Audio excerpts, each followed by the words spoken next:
Hi friends, welcome to my channel. இந்த வீடியோவில் என்ன பார்க்க போகிறோம்னா, இந்த 2025ஓட ஃபினான்சியல் பிளானிங்கில் நம்ம என்ன மாதிரியான அடிப்படை விஷயங்கள் பண்ணணும், அதை எதுக்காக பண்ணணும் அப்படிங்கிறத பற்றியெல்லாம் டீட்டெயில்டாக பார்க்க போகிறோம். ஒரு மிடில் கிளாஸ் ஃபேமிலியை சேர்ந்தவங்க இப்போ தான் எனக்கான சேமிப்பையே ஸ்டார்ட் பண்ண போகிறேன் அப்படின்னா, அதில் நம்ம ஃபஸ்ட்டு பண்ண வேண்டியது எமர்ஜென்சி ஃபண்ட் க்ரியேட் பண்ணுறது. அவசர கால செலவு இல்லை அன்எக்ஸ்பெக்டட் செலவு திடீர்னு வருதுன்னா அதை சமாளிக்கிறதுக்கு நம்மக்கிட்ட குறிப்பிட்ட அளவு அமௌண்ட் இருக்கணும். இதுக்கு 3லிருந்து 6 மாத சேலரியை எமர்ஜென்சி ஃபண்டாக எடுத்து வைக்கணும். இப்போ தான் ஸ்டார்ட் பண்ண போகிறீங்கன்னா உங்கள் சம்பளத்தில் இருந்து ஃபஸ்ட்டு 10% எடுத்து வைங்க.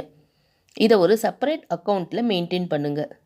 தேவையான அமௌண்ட் வந்ததுக்கப்புறம் அதை 5% குறைச்சிக்கோங்க. அப்போது எமர்ஜென்சிக்கு அதை எடுத்து செலவு பண்ணினா கூட மீதி அமௌண்ட் அதில் இருந்துக்கிட்டே இருக்கும். அடுத்து, செக்யூர்டு லைஃப் ஸ்டைல் இருக்கணும்னா ஒவ்வொருத்தருக்கும் அவங்க குடும்பத்தில் இருக்கிறவங்களுக்கும் ஹெல்த் இன்சூரன்ஸுங்கிறது ரொம்ப முக்கியம். என்னதான் நம்ம சேலரி கிளாஸாக இருந்தாலும் நமக்கு ஒர்க் பண்ணுற இடங்களில் ஹெல்த் இன்சூரன்ஸ் கொடுத்துருப்பாங்க. இருந்தாலுமே அது எத்தனை வருஷத்துக்கு கிடைக்கும்? நம்ம அங்கே ஒர்க் பண்ணுற வரைக்கும் தான். ஸோ நம்ம தனியாக ஒரு ஹெல்த் இன்சூரன்ஸ் எடுக்கிறது ரொம்ப அவசியம். அடுத்தது லைஃப் இன்சூரன்ஸ்.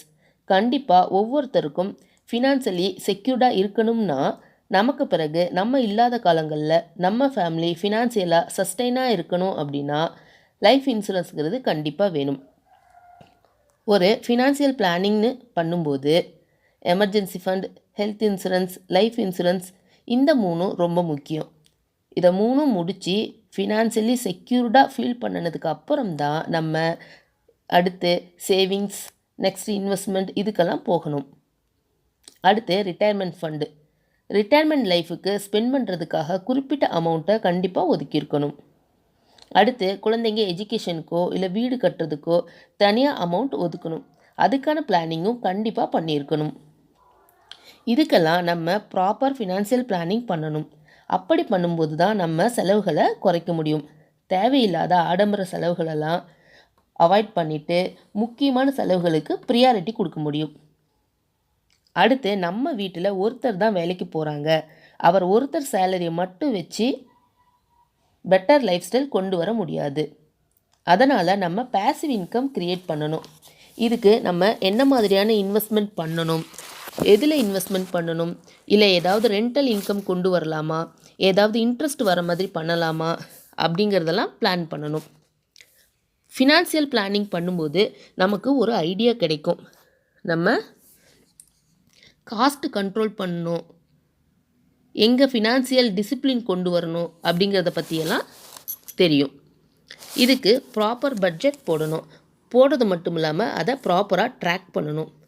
இந்த மாதிரி பண்ணும்போது மட்டும்தான் நம்ம காசு எங்கே அதிகமாக செலவு ஆகுது, எங்கே நம்ம செலவுகளை குறைக்கணும் அப்படிங்கிற ஐடியாலாம் கிடைக்கும். இந்த மாதிரி பண்ணும்போது நம்ம ஃபினான்ஷியலாக சஸ்டெயினாக இருக்க முடியும். அடுத்து, நோ டெப்ட், கடன் இல்லாத வாழ்க்கை. கடனில் 2 வகை இருக்குது, குட் டெப்ட், பேட் டெப்ட் அப்படின்னு சொல்லிட்டு.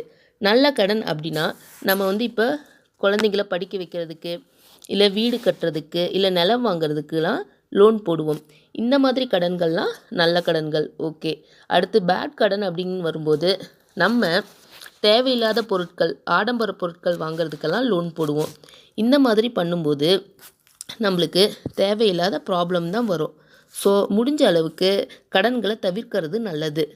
மேலே சொன்ன இந்த emergency fund, health insurance, life insurance இதெல்லாம் நம்ம ப்ராப்பராக பண்ணிட்டோம்னா கடன் வாங்குகிற சூழ்நிலைக்கு மோஸ்ட்லி போக மாட்டோம். ஸோ இந்த பாயிண்ட்ஸ் எல்லாம் உங்களோட ஃபினான்ஷியல் பிளானிங்கில் கொண்டு வந்து உங்கள் லைஃப் ஸ்டைலை இன்னும் பெட்டராக ஆக்கிக்கோங்க. ஓகே நண்பர்களே, இந்த வீடியோ உங்களுக்கு பயனுள்ளதாக இருக்கும்னு நம்புகிறேன். இந்த மாதிரி இன்னும் வீடியோக்கள் வேணும்னா மறக்காமல் என்னோடய சேனலை சப்ஸ்கிரைப் பண்ணுங்கள். நன்றி, வணக்கம்.